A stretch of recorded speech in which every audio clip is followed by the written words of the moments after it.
गर्मियों में कंबल ओढ़ो तो क्या सुख लगेगा? नहीं।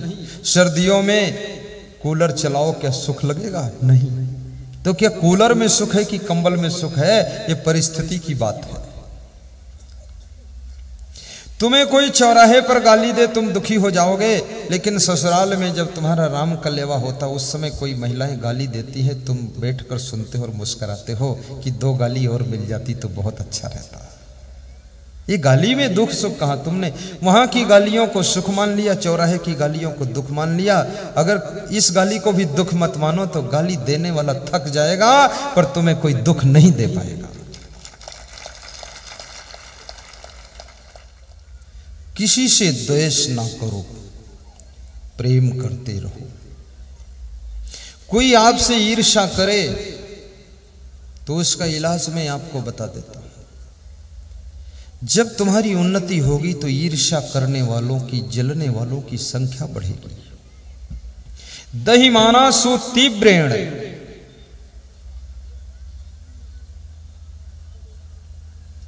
नीचः पर यशोग्निनतः अशक्तास तत्पदम गंतुम ततो निंदाम प्रकुर्वते। जब जब तुम किसी ऊंचाई को छूते हो, विकास करते हो, तो उसी ऊंचाई को दूसरे लोग भी छूना चाहते थे, वो नहीं छू पाते हैं, तो वही लोग तुम्हारी निंदा करते हैं, तुमसे जलन करने लगते हैं।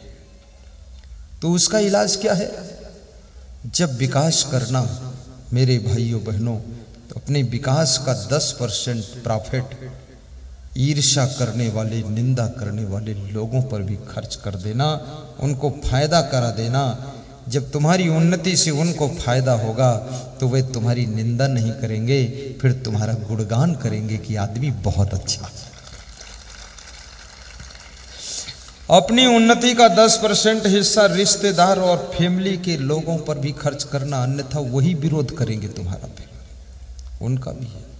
और 10% राजनेताओं के सहयोग में खर्च करना, अन्यथा कोई बाधा आएगी तो मदद कौन करेगा? उन्नति रुक जाएगी। और 10% अपनी उन्नति का हिस्सा भाइयों बहनों धर्म में खर्च करना। नहीं तो जब धन बढ़ता है तो आदमी की बुद्धि बिगड़ती है, उसका खान पान बिगड़ता और भ्रष्ट होता है। इसलिए 10% सत्संग समागम में, मंदिर निर्माण में, आश्रम निर्माण में, भोजन भंडारा में, परोपकार में खर्च कर देना, तो आपको सद्बुद्धि बनी रहेगी। रावण के पास में धन बढ़ा, सोने की लंका हो गई, लेकिन कभी भंडाफोर हुआ, उसका भंडारा नहीं हुआ। भंडारा किया नहीं, भंडाफोर हो गया। फिर ना संत समागम किया और संतों को मारने जाता था और कहता था मैं रावण हूं। तो कौन कहता तू बैल है? रावण तो है ही है। फालतू बोलता था कर करके।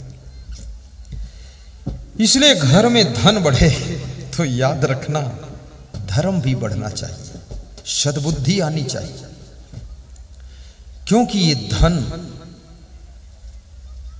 में बड़े अवगुण भी होते हैं। जब धन बढ़ता है, यदि सद्बुद्धि नहीं है तो आपका धन आपका ही पतन करता है। आप उसी धन से दारू पियोगे, उसी धन से आप वेश्यालय जाओगे, उसी धन से 5 स्टार होटलों में सैर करोगे, बॉम्बे में सपाटे मारोगे, उसी धन से इधर उधर घूमोगे, ऑर्केस्ट्रा डांस कराओगे, हीरोइन को लाओगे, ये सारी नाटक शुरू करोगे। धन तो रुकने वाला है नहीं। या तो पाप में खर्च हो जाएगा तो तुम्हें संताप देगा, या तो पुण्य में खर्च होगा तो तुम्हारे सब दुख मिटा देगा।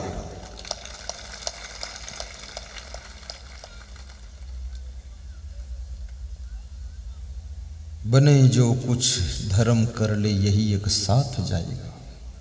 मिला अवसर न चूकन दे, नहीं तो फिर पछताएगा। और धर्म कैसे किया जाता आपको पता है, मुझे पता है। मकान बनाने चलो तो सड़क किनारे 3 फीट जगह और ज़्यादा छोड़ दो। सड़क पर मकान बना दिया, गली के ऊपर मकान बना दिया तो अधर्म हो गया। 3 फीट छोड़ दिया, धर्म हो गया। आपकी बहन कमजोर है, उसको सहयोग दे दिया, धर्म हो गया। और बहन को गुस्सा में भुला दिया, ये अधर्म हो गया। आपका भाई कमजोर है, उसको मदद कर दिया, धर्म हो गया। और भाई कमजोर है, उससे बातचीत बंद कर दिया, अधर्म शुरू हो गया। आपने भंडारा किया, ये धर्म हो गया। आपने किसी की रोटी छीन ली, ये अधर्म हो गया। ठंडी में कपते हुए लोगों को कंबल ओढ़ा दिया, ये धर्म हो गया। कंबल ओढ़े हुए लोगों का कंबल खींच लिया, ये अधर्म हो गया। किसी की बेटी की विवाह में बाधा डाल दी, अधर्म हो गया। बेटी की विवाह में बाधा थी, उसको मदद करके विवाह करवा दिया, ये धर्म हो गया। कोई समागम कर रहा है, उसमें मदद किया, ये धर्म हो गया। अभी यहाँ समागम हो रहा है तो पूरे दसुरिया गांव के नवयुवक सेवा में लगे हैं, वो सत्संग नहीं सुन पा रहे हैं, उधर खड़े हैं, सब गाड़ियां सेटिंग करा रहे हैं। और पाटीदार परिवार के लोग सब भोजन भंडारे में लगे हुए थे।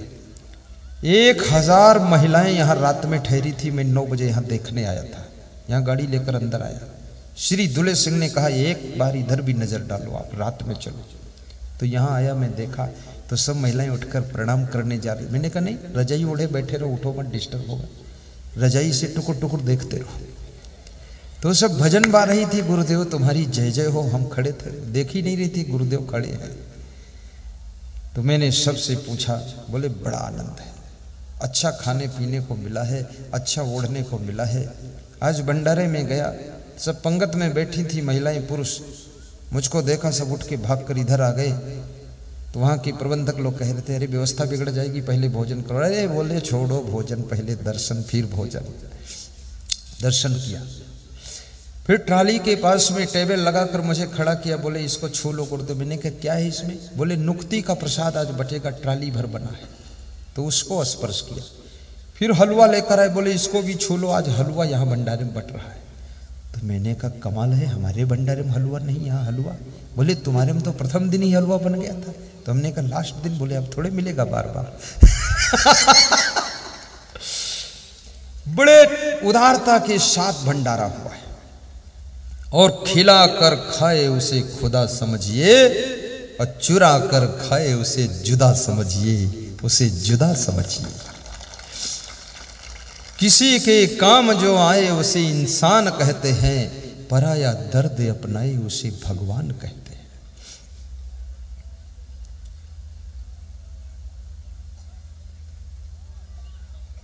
परोपकार सबसे बड़ा धर्म है, तुलसीदास ने कहा है। परहित सरिस धर्म नहीं भाई। बस शामगढ़ में रुकी, लोग बैठे, पहले से सीट पर बैठे थे। एक महिला बस में चढ़ी तो एक आदमी सीट छोड़कर खड़ा हो गया, आइए मैडम आप बैठिए। तो बस में बैठे हुए आसपास के यात्रियों ने कहा कि आप बड़े परोपकारी आदमी, आप खड़े हो गए, सीट छोड़ दिया, ये तो बहुत अच्छी बात की आपने। मैं भी छोड़ सकता था, मैं नहीं छोड़ पाया। और ये नियम होता, तुम याद रखना, अगर लेडीज खड़ी हो तो तुम उठ जाना, तो उस माँ का आशीर्वाद तुमको मिलेगा, तुम जिंदगी में कभी कंगाल नहीं होगे। उसको स्थान दीजिए, क्योंकि उसी के द्वारा तुम्हारा सबका जन्म हुआ है, वो जननी है। तो वो चालाक आदमी था, उसने कहा मैं इसलिए नहीं खड़ा हुआ हूं, मैं इसलिए खड़ा हुआ हूं कि ऊपर सूटकेस रखा है, वो गिरने वाला है, तो मैं उधर खड़ा हो गया, इसको बिठा दिया, इसके ऊपर गिर जाए। इतने चालाक लोग हैं, देखने में लगता धर्म किया है, ऊपर अधर्म आ रहा। परहित सरिस धर्म नहीं भाई, परहित सरिस धर्म नहीं भाई। कहीं भंडारा हो रहा, उसमें पारस कर देना धर्म है। पूड़ी परोसिए, हलवा परोसिए, सब्जी परोसिए, पहचान हो ना हो, परिचय हो ना हो। 1 महीने का सिंहस्थ चल रहा हो, 12 साल बाद कुंभ सिंहस्थ आता है, 15 दिन का समय दान कीजिए और किसी कैंप में जाकर के सेवा कीजिए। परहित सरिस धर्म नहीं भाई, पर पीड़ा समय नहीं अधमाई। पीड़ा सम नहीं अधमाई। परोपकार धर्म है, पर पीड़ा पहुंचाना अधर्म है।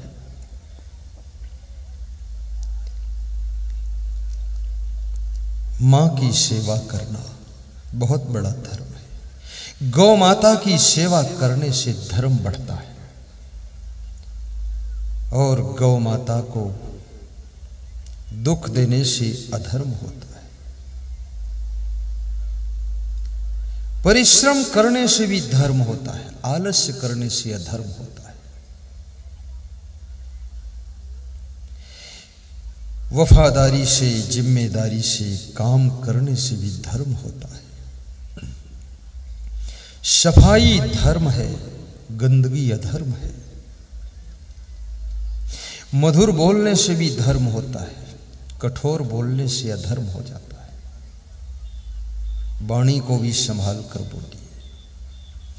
आप कितना चिल्लाओ सुबह से लेकर शाम तक, कोई ज्यादा सुधरने वाला नहीं है। अपने क्यों बिगाड़ रहे हो? वो तो बिगड़ा ही है। अपने को संभाल कर रखो। अभी एक सज्जन मेरे से जयपुर के कह रहे थे कि हम इस परिवार के पीछे पागल हो गए। तो हमने कहा परिवार ठीक हो गया? बोले परिवार तो पहले से पागल है। तो हमने कहा फायदा क्या निकला? बोले अब सब पागल है, बराबर हो गया।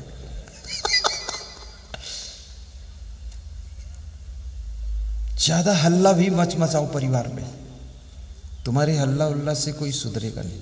ज्यादा हल्ला मचाओगे तो परिवार के लोग तुमको क्या कहते हैं? ऊंट है ऊंट। खूब बलबलाता है तब ऊंट पर लादा जाता है। चिल्लाने की जरूरत नहीं, समझने वाले इशारे से समझ जाते हैं। बहुत चिल्लाने का काम है। और फिर याद रखना, गांव के घर घर की समस्या को तुम हल कर सकते हो, पर अपने घर की समस्या को तुम बहुत कम हल कर पाओगे। क्यों? क्योंकि आपके घर के सदस्यों के साथ में आपके कर्मों का फल जुड़ा हुआ है। अगर आपके घर के सदस्य सुधर जाएंगे तो अपने कई जन्मों के कर्मों का फल कैसे भोगोगे? तुम्हारे घर जैसी समस्या 10 घरों में हो, वहां तुम जाओगे, समझा दोगे, सब ठीक हो जाएगा, लेकिन तुम अपने घर में आकर फेल हो जाओगे। तुम कहोगे हम दूसरों घर सुधार दिए पर अपना घर नहीं सुधार पाए। इसका कारण यह है तुम तुम्हारा कर्म फल भोगने के लिए नहीं सुधार पा रहे। और जिस दिन तुम तुम्हारे कर्म का फल भोग डालोगे उस दिन वो सब अपने आप सुधर जाएंगे, सब लाइन पर आ जाएंगे। घर में सत्संग का वातावरण बनाइए। श्री कृष्ण कहते हैं अद्वेष्टा सर्वभूता नाम मैत्रः करुणी एव च। करुणावान जो हैं उनसे मैं प्रेम करता हूं। दयालु दिल वालों के ऊपर दया सिंधु की दया होती है। इसलिए दयालु दिल के इंसान बनो, दयालु दिल के पति बनो। अभी छत्तीसगढ़ प्रदेश में मैंने सुना है कि एक पति ने रात में अपनी पत्नी के सीने पर बैठकर गला दबाकर उसको मार डाला। पति जेल में है, पत्नी दफन होकर चली गई। पत्नी को दयापूर्वक रखो, दयालु दिल की पत्नी बनो। अपने पति को भी ठीक से रखो, जीने दो। दयालु दिल के भाई बनो, दयालु दिल के पड़ोसी बनो। अपने पड़ोसी को भी सताओ मत। दयालु दिल के साधु बनो, भगत को सताओ मत। एक साधु किसी भगत के यहां गया। भगत ने कहा महाराज भोजन कर लो। तो बोले भोजन तो करता ही नहीं। तो बोले तो दूध पी लो। बोले दूध पीता हूं लेकिन गाय का पीता हूं। तो गाय का दूध लेकर आ गया, लो पियो। बोले कौन सी गाय का है? मैं सफेद गाय का पीता हूं। तो भगत ने कहा ये काली गाय का है। बोले ये नहीं पीऊंगा, सफेद गाय का लाओ। तो सफेद गाय का लाया। 1 घंटे में ढूंढ पाया, भगत पक्का था। तो बोले सफेद गाय क्या है? पहली बार गाय ब्याई है कि दूसरी बार? बोले ये तो महाराज पता नहीं लगाया। बोले पता लगा क्या? तो पता लगाया। बोले तीसरी बार ब्याई है। बोले मैं पहली बार वाली का पीता हूं। क्या लफड़ा डाल के रखा है, भगत को परेशान करते हैं। अरे भैंस का दूध पी लोगे क्या भैंस हो जाओगे? पी लो, पीना है तो पी लो, रह दो नहीं तो। तो फिर वो एक बार जो पहली बार गाय ब्याई थी उसका दूध लाए ढूंढ के। बोले स्नान करके दूध दुहा गया है कि बिना स्नान? बोले ये तो पता नहीं लगा महाराज। तो जाओ पता लगाओ। बोले बिना स्नान दुहा गया है। तो बोले स्नान करके दुहे, और स्नान करके गीले कपड़े पहन कर दुहे, फिर सूखे कपड़े मत पहने। तो उस भगत ने कहा महाराज तुम्हारे जैसे साधुओं से तो हम ही लोग ठीक है, दूधे गुलझन में फंसे हुए हो तुम। ये क्या मतलब है? कबीर कहते हैं रूखा सूखा खाए के ठंडा पानी पियो, और देख पराई चुपड़ी मत ललचावी जी। कभी कभी खिचड़ी भी खा लो, और कभी कभी भगत के घर जाओ तो केवल पूड़ी सब्जी खा लो, और कभी उसके यहाँ कुछ ना हो तो एक जाम फल खा करके मुस्कुरा कर चल दो। समझ लो लोग दुर्गा के नाम पर व्रत रहते हैं, लोग रामनवमी में व्रत रहते हैं, तो हम अपने भगत की नवमी में व्रत रह लेंगे, कोई बात नहीं है। नाराज मत हो, निकल जाओ, सब बन जाएगा, कोई बात नहीं, फिर मिल जाएगा। कभी भूखे रहना पड़े तो व्रत मानकर हंसते हंसते भूखे रह लेना, और कभी खाने को अच्छा मिल जाए तो समझ लेना कोई त्योहार मनाया जा रहा है, इसलिए आज अच्छा खाने को मिला है। कभी नंगे पांव चलना पड़े तो गोवर्धन पर्वत की परिक्रमा कर रहा हूं ऐसा समझ लेना, और कभी भाइयों बहनें धूप में बैठना पड़ जाए, धूप में काम करना पड़े तो समझ लेना कि सूरज देवता का दर्शन करके तपस्या कर रहा हूं। और कभी रात भर जागना पड़ जाए तो समझ लेना कि ये भगवान के नाम पर जागरण कर रहा हूं। इसको कृष्ण कहते हैं यथा योग्य, यथा योग्य शयन और जागरण हो। कबीर साहब कहते हैं जिसका आहार विहार ठीक हो गया, जिसकी वाणी सुधर गई, जिसके कर्म अच्छे हो गए, जिसका चरित्र सुंदर बन गया, उसके घर में दरिद्र नहीं रहता है, उसके सौभाग्य का सूरज उदय हो जाता है। जिसके घर में गुरु का सम्मान है, जिसके घर में सत्संग की आवाज गूंजती है, और जिसके घर के लोग परोपकार में हाथ बटाते हैं, और जिस घर के लोग बुराइयों से वैराग्य रखते हैं, उस घर में लक्ष्मी का सदैव निवास रहता है, ऐसा कबीर साहब ने कहा। गुरु सेवा जन बंदगी सतसंगत बैराग, ये चारों जब ही मिले तब जानो बड़ भाग। गुरु की सेवा मिल जाए, परोपकार करने को मिल जाए, सत्संग सुनने को मिल जाए, सत्संग कराने को मिल जाए। देखिए सत्संग सुनने से भी पुण्य मिलता है, बहुत बड़ा पुण्य होता है। तुम सत्संग सुनो, इतना पुण्य होगा कुछ ठिकाना नहीं। 3 बहुएं राजस्थान में व्यास गादी पर धन्यवाद देने आई कि आपको धन्यवाद है, मुझको आपके सत्संग से बहुत शांति मिली।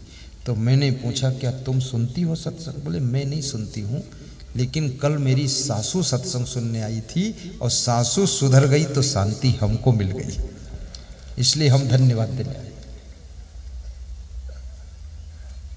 तो मैंने कहा तुम सुन लो तो सासू को शांति मिल जाएगी।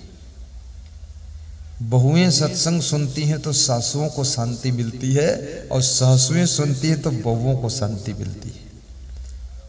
बेटे सत्संग सुन ले तो माता पिता को शांति मिल जाती है, क्योंकि तुम अशांत तो दूसरों के कारण ही ज्यादा हो। तुम्हारे पास खुद की अशांति तो बहुत कम है, दूसरों के मोह में अशांति हो, कहीं तो दूसरों की गलतियों से अशांत होते हो, चिंता टेंशन। कभी कभी एकांत में बैठकर सोचना कि मेरे कारण कहीं मेरे माता पिता अशांत तो नहीं, मेरी वजह से मेरे बेटे बेटी बहुएं दुखी और अशांत तो नहीं। अपने अंदर बदलाव ले आना। कभी ये सोचना मैं विधायक हूं, मेरे कारण इस क्षेत्र का विकास रुका तो नहीं, ये भी विचार करना। कभी ये भी विचार करना कि मैं जिनको वोट देता हूं ये जीत कर आते हैं, इनके कारण कहीं मेरा क्षेत्र पिछड़ तो नहीं रहा है। विचार करना, और ये भी विचार करना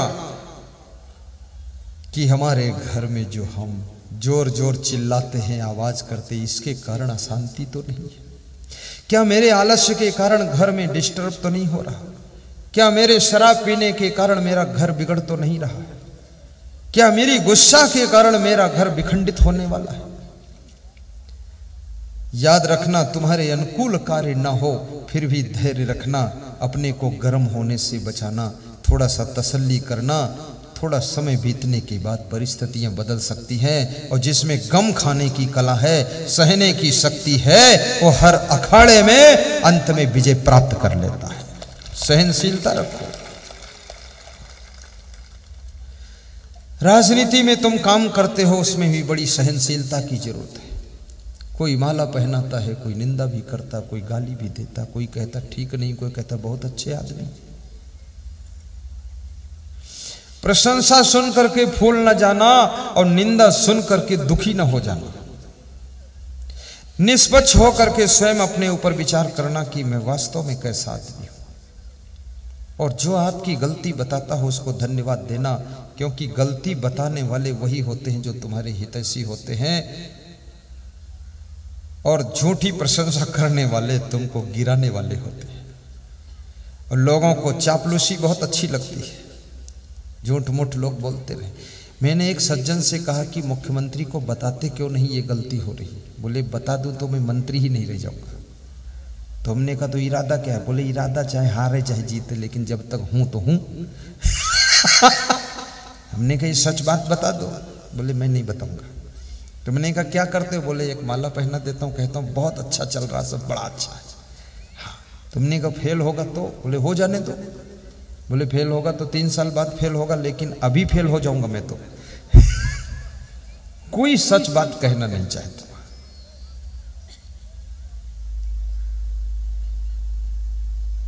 और जो सच बात आपको बता दे, कमरे में बुलाकर उसको बिठाकर चाय पिलाना और कहना कि तुम मेरे बड़े हितैषी हो।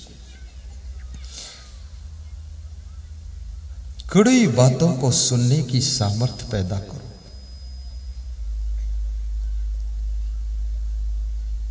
अपने घर में, अपने बिजनेस में, अपनी राजनीति में, अपने क्षेत्र में हमेशा विकास के बारे में सोचिए,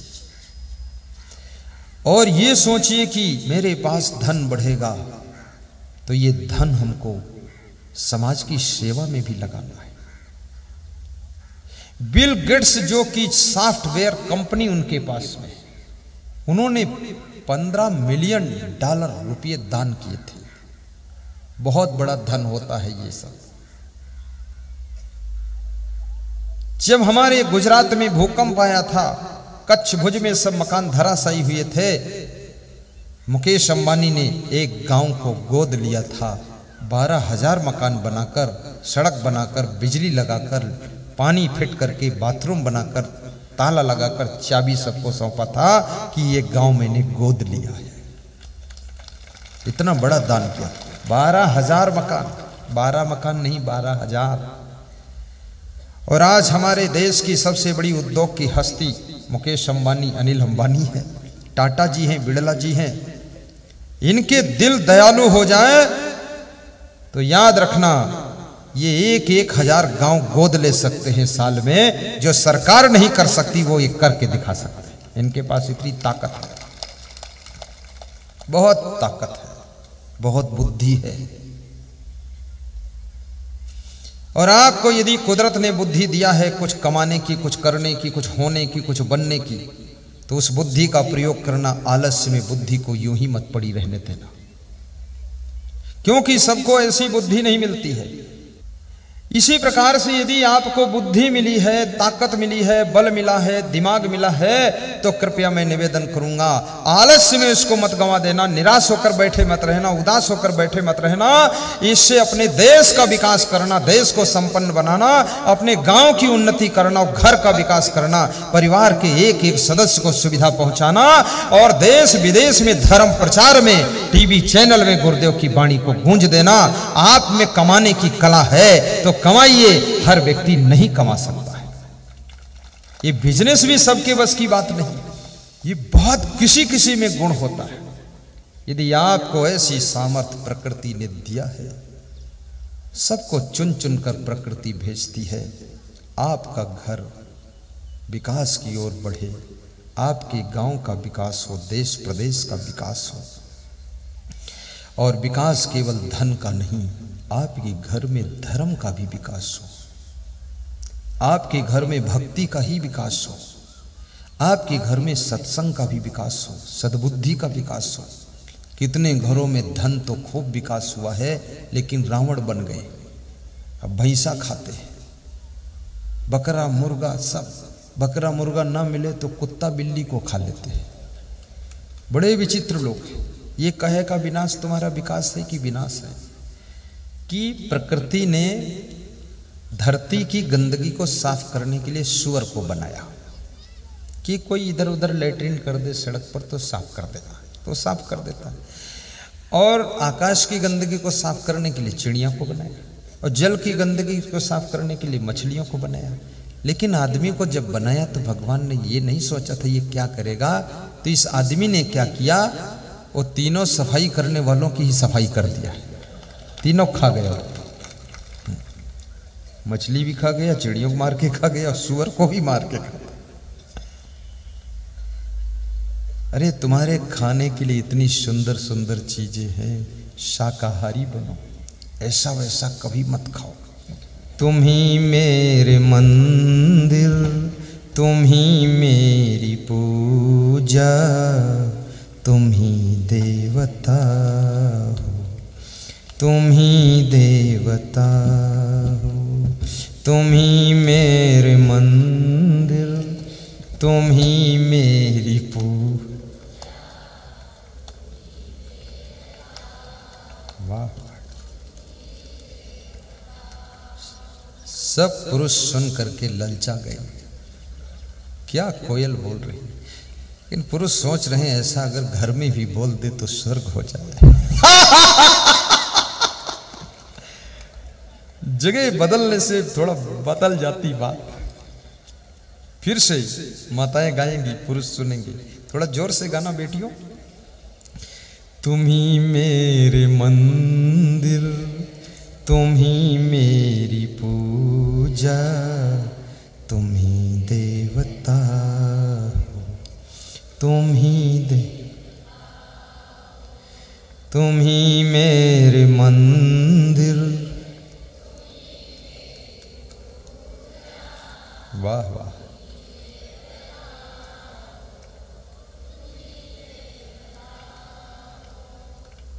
सब पुरुष शांत है। तुम ऐसा घर में भी गा दिया करो तो इनको अच्छा लगे। अब पुरुषों को एक बार और चांस दे रहा हूं, बोलिए। महिलाएं सुनेंगी, इनको भी पता चले कि हमारे पति लोग, पिता लोग कैसा गाते हैं। लेकिन कितनों का पिता तो पीता है। गाइए। तुम ही मेरे मंदिर, तुम ही मेरी पूजा, तुम ही देवता। गाइए। ये पुरुषों का गला इतना कमजोर क्यों है, मेरी समझ में नहीं आता है। मुझे ऐसा लगता है पुरुष जब खाने बैठता है तो इसकी रोटी में जितना घी लगा देती महिलाएं, बेचारा उतना ही खाने को पाता है। और इनके लिए तो किचन में घी का डब्बा खुला ही रहता है, इसलिए दमदार गला है। फिर से गाओ, एक चांस और है।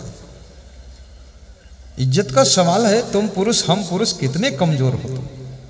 चलो गाओ। तुम ही मेरे मंदिर, तुम ही मेरी पूजा, तुम ही देवता हो। गाइए। तुम ही मेरे मंदिर,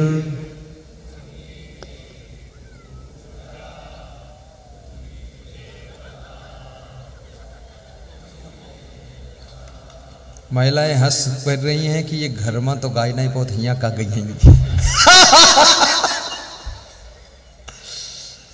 बहुत धन्य हो माताओं। और मैं आपको बता दूं, जैसा मध्य प्रदेश की महिलाएं गाती हैं, बहुत से प्रदेशों में सत्संग करता हूं, 19 प्रदेशों में गया हूं, जाता हूं, लेकिन ऐसा कोई प्रदेश की महिलाएं नहीं गाती है जैसा ये निर्भय होकर गाती है। और सुंदर गले की आवाज, टाप। और ऐसे अगर ये गाती रही तो एक दिन ये यहां बैठकर गाएंगी, मैं वहां बैठकर सुनूंगा। बहुत अच्छा गाते। चलो माता लोग गाए। तुम ही मेरे मंदिर, तुम ही मेरी पूजा, तुम ही देवता हो, तुम ही देवता हो, तुम ही मेरे मंदिर।